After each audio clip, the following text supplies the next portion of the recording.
Hey there, everybody. Brian King here. Before we get started, I'd like to ask you to do something. If you're watching this live, could you please comment the number one or the word live? If you're watching the replay, please type hashtag replay. And by all means, let me know where you're tuning in from.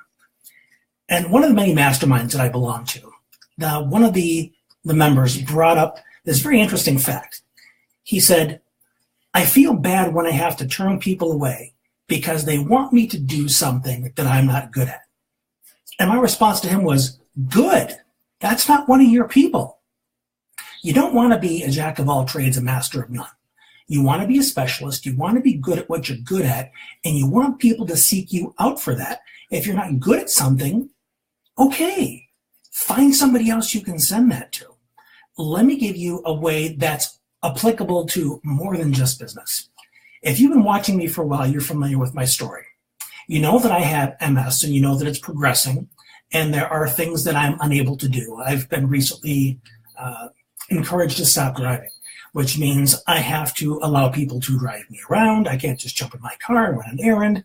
This morning, I had to push through my pride and schedule some transportation from a local company local charity rather, that helps people that are elderly, have disabilities to get to and from doctor's appointments. And I had to push through a lot of pride in order to make those calls. And I was getting stuck in I can't do this anymore, I can't do that, And my wife reminded me, she said, there's more to you than what you can't do. You have a lot more to offer than what you can no longer do. And I'm thinking to myself, wow, not only is she one of the smartest people that I've ever met, but think about the implications for that when you start kicking yourself in the butt, when you start with that negative self-talk, when you start getting down on yourself. What if every time you started all that negativity, you reminded yourself, there's more to me than the fact that I can't dance. Whatever you're criticizing yourself for, there's more to me than the fact that I'm not good at math. There's more to me than the fact that I'm not handy around the house. What if you did that every time you criticized yourself? Imagine what a shift that would make in your sense of your own value. By just reminding yourself that I offer the world something different than what it is I'm unable to do. I absolutely suck at sports. I'm a klutz. I can't throw a frisbee, or I can't throw or catch a ball to save my life, and that's something that's been the case forever.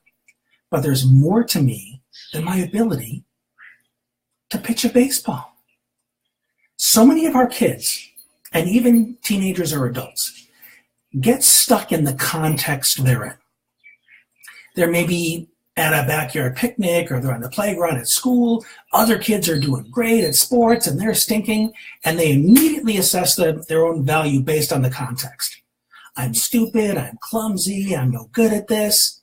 Yeah, little Johnny, but there's more to you than your ability to make a basket. There's more to you than your ability to hit a home run. Imagine if we reminded our kids about this daily. Imagine if we did this for ourselves daily. When you look back at the things that didn't quite go right that day.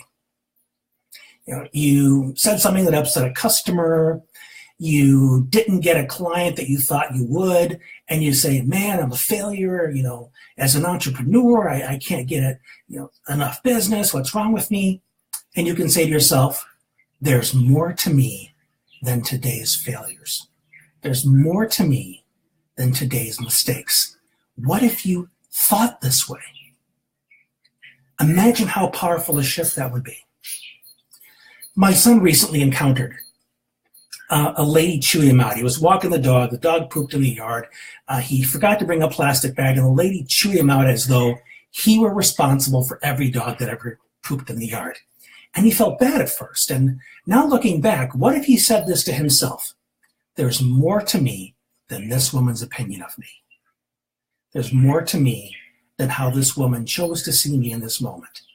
Just that one reframe reminds you that you are not whatever comment you make to yourself. You're always part of something bigger. There's always something greater about you, positive, that's at work. Even if in this moment You were human. Things didn't go as desired. So I want to encourage you to start practicing this. I sure as hell am. This was a great insight for me. And under the circumstances, the more I'm reminded of things I'm no longer able to do. Yeah, I can't walk as well as I used to. And, I can't practice martial arts anymore, blah, blah, blah, blah, blah. But there's more to me than that. There's more to me than the things I can no longer do. There's more to me than the things I've lost. Keep reminding yourself of that, and you should be able to brush off anything that happens in the course of your day, any setback, any criticism, especially the ones between your own two ears. Just remind yourself, there's more to me than that. There's more of me to offer than what just happened. Practice that, use it, share it, teach it to somebody else. Something this simple can be very powerful. I love simple solutions. These are the ones that I teach my clients all the time, and this is a new one I'm adding to the deck. Because change doesn't have to be hard. It doesn't have to be overwhelming. It's one shift. And think about this one shift I just gave you, how paramount this can be. So use this. Share it with everybody else. Oh, and before I forget, I have an ebook that I wrote, 7 Ways to Turn a Busy Brain into a Productive Brain. And it involves strategies like the ones I just taught you.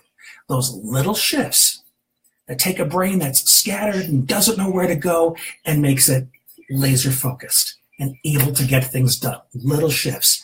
If you want a copy of it, please shoot me off a message and give me your email and I'll get it to you right away. Thank you so much for watching. I really appreciate your time and attention. This has been Brian. Thanks for being you.